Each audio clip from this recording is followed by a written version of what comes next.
Hey, what's going on? Quis here from Sports Vibes TV, and the trade that I was talking about last night has gone through. Now, Derrick Rose is a member of the New York Knicks, but the trade is different from what I was speaking about or what I suggested in my previous video. So we're retaining Knox, something that I'm happy about. I think Knox could still at some point blossom for this team, and we still have a hole at small forward.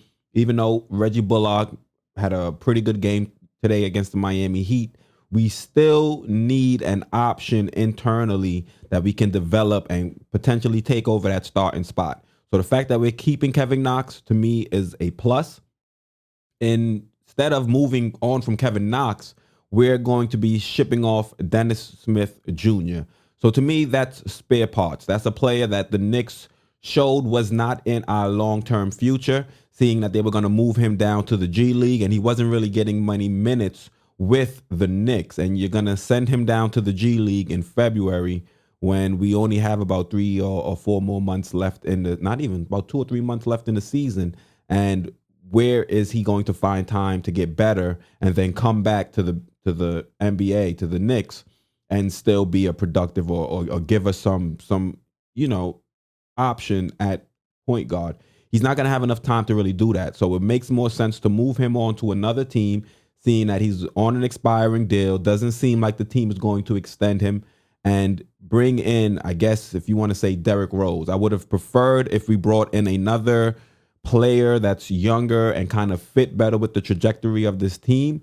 But since we're not giving up much for Derrick Rose, I'm going to sit and watch what Tibbs has in mind before I jump to any conclusions. We are also including Charlotte's second-round pick for this year.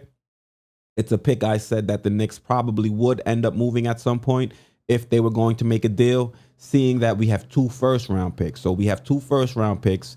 That second-round pick is now expendable. I would have liked if we would have kept it, because this is set to be a very deep draft.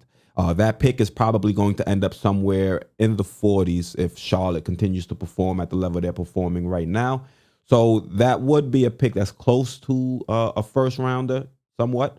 But if we're going to bring in Derrick Rose for this push, I'm guessing, into the playoffs, that would be the pick I would prefer them to use, as opposed to getting crazy and either dealing our first or Dallas's first, which is something previous regimes might have done.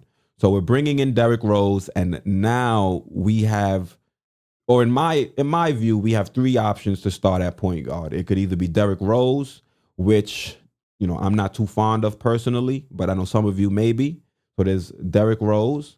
There's Elfrid Payton, someone that I don't think anyone in the fan base is too fond of. He had a pretty good game the last 2, and in this game he kind of stunk it up. I think he was 3 of 12 from the field. He really didn't do much. So Elfrid Payton is an option to start. And then there's Immanuel Quickley, who I have been trying to prove IQ is the best option at point guard right now.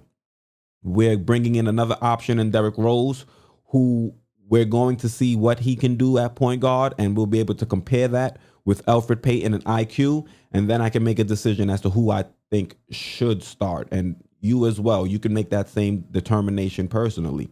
So I'm still hoping IQ can finally get a shot at starting. What I'm really fearing, though, is the fact that Tibbs has shown so much loyalty and so much trust in Elfrid Payton. Like, even today when Elfrid Payton wasn't doing much, I think he played 31 minutes to IQ's, I think, 17. So we're seeing that Tibbs is, favoring Elfrid Payton when it comes to the minutes. So now we're bringing in Derrick Rose. It would only make sense to me, like, based on what Tibbs is doing right now, for, Rose to eat into some of IQ's minutes. And I think that would be very troublesome, especially when we're seeing IQ go out there and have sparks out there. He's not great every single game. And, you're going to expect inconsistencies with rookies. But I still think he's doing enough out there that would warrant him to get more playing time. To me, 17 minutes is not enough. I think Immanuel Quickley, even if he's not going to start, he should be getting at least 20, 25 minutes a game, getting acclimated. He's already seemed pretty acclimated to the NBA game, but imagine what he can do with more opportunities on the court, getting better day in and day out. Now you're going to bring Derrick Rose in this equation. To me, the easiest thing would be to take Elfrid Payton, put him at the end of the bench, and then I guess if you want Derrick Rose to start in those same 25 to 30 minutes and still have enough. Well, if Derrick Rose is paying 30 minutes, you're really going to expect IQ to only get 18 minutes at point guard. But maybe, we're hearing a lot that IQ is more so an off-ball player. Could this be an opportunity where we can see IQ play a little bit more off-ball? Now, I haven't liked what I've seen with IQ on the court with Randle, because when Randle's on there dominating the ball, I've seen IQ kind of get lost from time to time. So if he's going to be playing next to a Derrick Rose, hopefully Derrick Rose will be able to find him a little bit better than Julius Randle has when they've shared the court. Not saying Julius Randle doesn't pass the ball. I think he had, 7 assists in this game. He had a pretty good game, or 6 assists. He had a pretty good game this game. But when they share the court, Julius Randle and IQ, you normally see Julius Randle kind of flex his status on the court, and he kind of goes to IQ like, all right, give me the ball, let me do this. And you'll see IQ kind of move off, and sometimes you don't see IQ just touch the ball again in that play. So I'm hoping if Tibbs does try to get creative with the rotate, he doesn't really get too creative, but if he does try to get creative, I just hope IQ isn't the one left without a seat at the table and is not getting the minutes I think he has shown to deserve.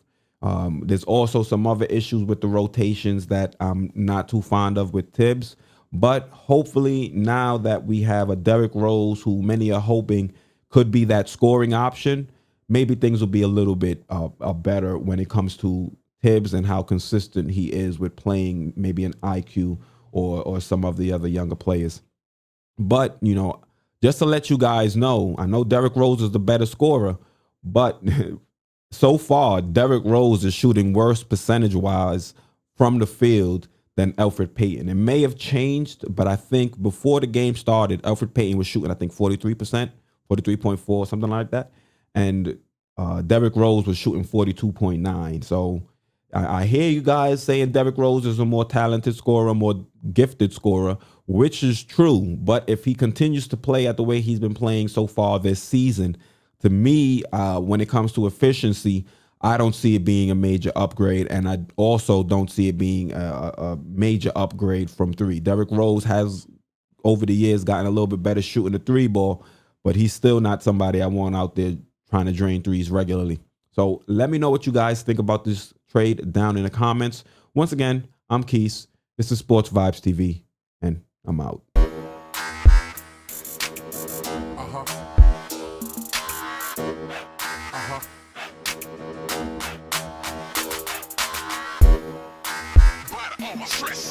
Uh-huh.